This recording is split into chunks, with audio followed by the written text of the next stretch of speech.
Bismillahirrahmanirrahim. Assalamualaikum warahmatullahi wabarakatuh. Sahabat beriman yang dimuliakan Allah, Islam merupakan salah satu agama dengan pertumbuhan tercepat di dunia. Penelitian terbaru di Belanda yang dilakukan oleh Vanessa Fron telah menepiskan ide umum bahwa kebanyakan wanita menerima Islam karena hubungan romantis dengan pria muslim. Kontak dengan teman-teman, tetangga atau rekan kerja muslim, dan pada saat yang sama mereka berpikir positif, sering menjadi alasan non-muslim tertarik pada Islam dan kemudian memilih untuk menjadi mualaf. Untuk menjadi seorang muslim, seseorang hanya perlu mengucapkan 2 kalimat syahadat. Orang yang menyatakan kesaksian ini harus melakukannya tanpa paksaan. Mereka harus benar-benar tulus dalam hati dan bukan hanya terucap lewat bibir. Saat itu, ia sudah sah dianggap sebagai muslim. Meskipun bukan merupakan persyaratan yang ketat, sangat dianjurkan bagi seseorang untuk menyatakan kesaksian imannya di depan umum. Misalnya di masjid, atau pusat komunitas, atau setidaknya di depan umat Islam lainnya. Untuk beberapa orang, ini mungkin terasa sedikit bertentangan dengan apa yang menjadi bagian keindahan Islam, di mana mengajarkan bahwa Anda dapat berhubungan langsung dengan Allah, Sang Pencipta, tanpa campur tangan orang-orang, benda atau nabi. Anda meminta pengampunan secara langsung kepada Allah, bukan melalui imam atau orang lain. Anda menyembah Allah secara langsung, bukan melalui seorang nabi. Anda meminta Allah untuk perlindungan secara langsung, bukan melalui benda atau jimat. Allah berfirman, "Merekalah yang mendapat petunjuk dari Tuhannya, dan mereka itulah orang-orang yang beruntung." Quran Surat Al-Baqarah ayat 5. Ini sebenarnya membuat Islam lebih menarik, dengan pesan yang kuat dari hubungan pribadi unik dengan Allah. Kesaksian Islam iman merupakan salah satu dari 5 rukun Islam, dan ibadahnya bernilai tinggi. Jadi mengapa kita dianjurkan untuk melakukan hal ini secara terbuka, bukan secara pribadi? Ini merupakan cara Islam, di mana Anda akan menemukan Islam menjadi berbeda dengan budaya Barat, Eropa atau Amerika. Di wilayah ini, selama dekade terakhir, pendekatan individualistik yang kuat kepada masyarakat telah berkembang, mengubah cara orang melihat peran mereka sendiri dalam lingkungan mereka. Di satu sisi, ini membuat Islam lebih menarik, dengan pesan yang kuat dari hubungan pribadi dan unik dengan Allah tanpa gangguan apapun. Islam sejatinya mengajarkan kepentingan yang lebih besar bagi kesejahteraan masyarakat daripada individu. Ini tidak berarti individu harus menderita untuk kebaikan kelompok, tetapi bahwa individu tidak harus sukses dengan mengorbankan kelompok. Harus ada keseimbangan. Nabi SAW bersabda, "Tidaklah seseorang di antara kalian dikatakan beriman hingga dia mencintai saudaranya sebagaimana dia mencintai dirinya sendiri." Hadis riwayat Al-Bukhari dan Muslim. Dalam hadis lain, Rasul bersabda, "Orang beriman bagaikan satu tubuh. Jika salah satu anggota tubuh merasa sakit, anggota tubuh lainnya pun akan merasakan sakit." Populasi muslim di seluruh dunia meningkat pesat. Di Eropa, sejumlah lembaga survei mencatat ada kenaikan, meski tidak lantas membuat populasi muslim menjadi mayoritas. Pertanyaan menarik yang muncul, apa yang menyebabkan masyarakat dunia mulai tertarik memeluk Islam? Pertanyaan ini yang kemudian menjadi bahan survei yang dilakukan Shannon Al-Bulnasser. Dari data yang diperoleh, presentasi tertinggi yakni 30%, 21 orang, menyatakan hal pertama yang membuat mereka tertarik tentang Islam adalah ketika mereka bertemu dan berbicara dengan Muslim. Dari salah seorang responden, kata Shannon, diketahui ia sempat bertemu dengan seorang Muslim yang diajaknya berhubungan suami istri. Pria itu menolak dengan menyatakan dirinya seorang Muslim. Responden ini kemudian bertanya, mengapa seorang Muslim menolak berhubungan suami istri? Hal yang sangat biasa di dunia Barat. Selanjutnya, sekitar 24%, 10 orang, responden mengaku tertarik pada Islam ketika melihat seorang Muslim melaksanakan sholat, ibadah haji, dan masjid. Salah seorang responden bahkan terkejut ketika dirinya tengah minum kopi dengan seorang Muslim. Ketika waktu azan tiba, ia meminta izin kepada responden untuk melaksanakan sholat, kata Shannon. Alasan lain, sekitar 17,1%, 12 orang, responden mengaku tertarik pada Islam ketika membaca Al-Quran dan literatur tentang Islam. Ini terjadi ketika mereka mendengar dan membaca pemberitaan negatif tentang Islam dan Muslim.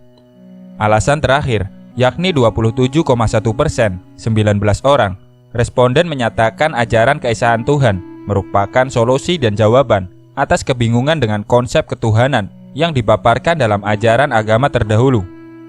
Monoteisme murni adalah konsep paling logis yang memudahkan kalangan non-muslim memahami ajaran Islam, kata dia. Secara umum, kata Shannon, apa yang dipaparkan para responden menunjukkan kalangan non-muslim sangat memperhatikan perilaku muslim.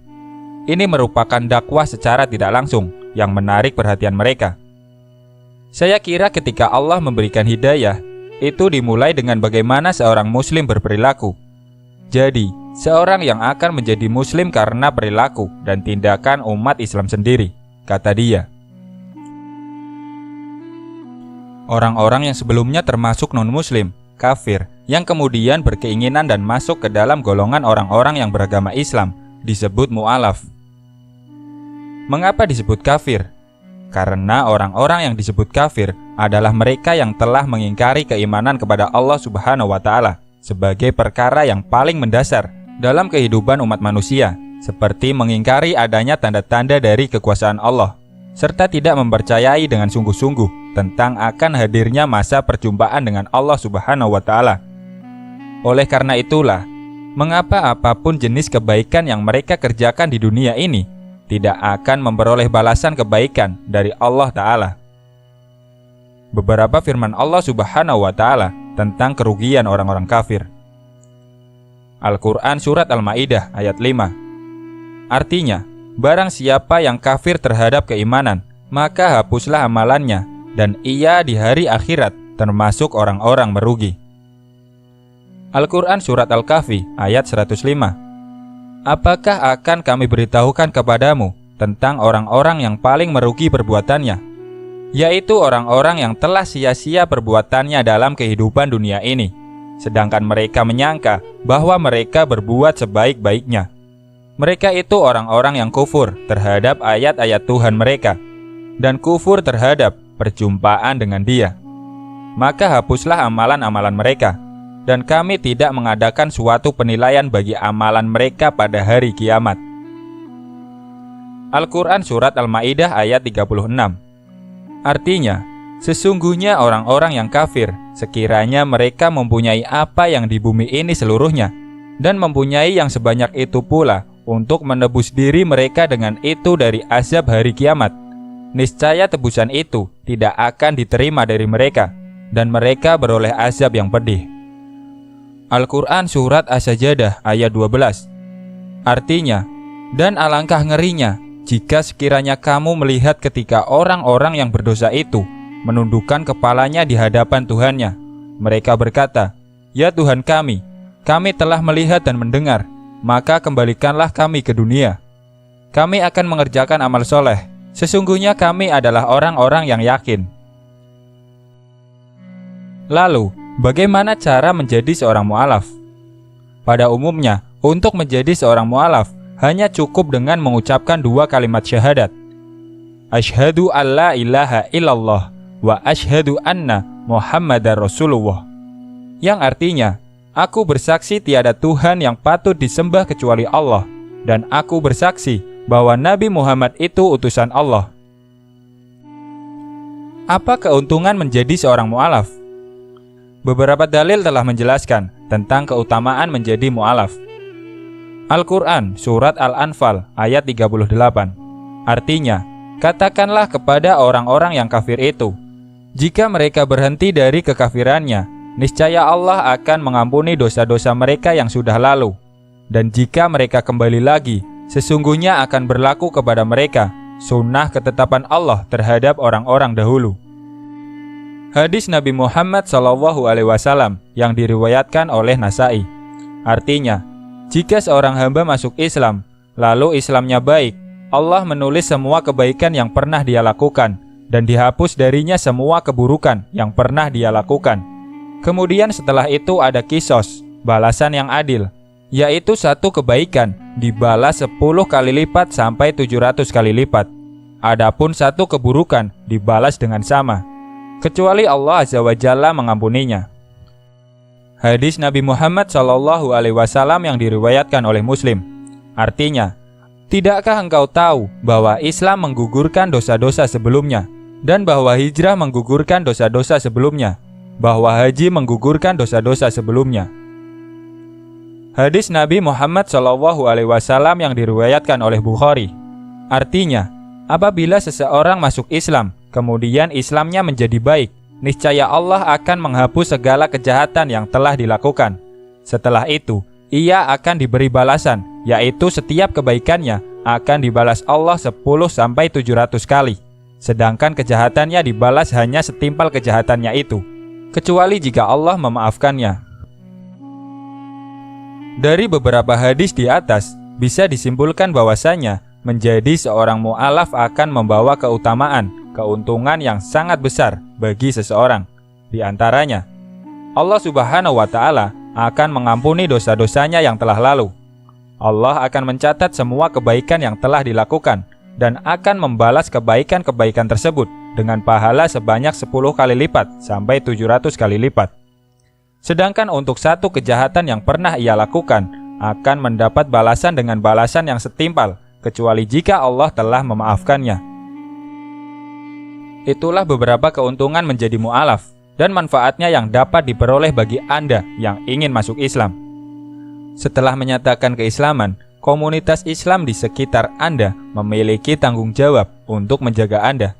Dengan menyatakan kesaksian Islam, Anda tidak hanya menjadi seorang Muslim untuk diri sendiri. Anda sekarang juga terlibat dalam komitmen terhadap komunitas Islam dan sebaliknya. Dengan menyatakan iman, tidak hanya Anda yang memiliki tanggung jawab terhadap orang lain, mereka juga memiliki tanggung jawab terhadap Anda. Sekian, semoga bermanfaat untuk kita semua. Wassalamualaikum warahmatullahi wabarakatuh.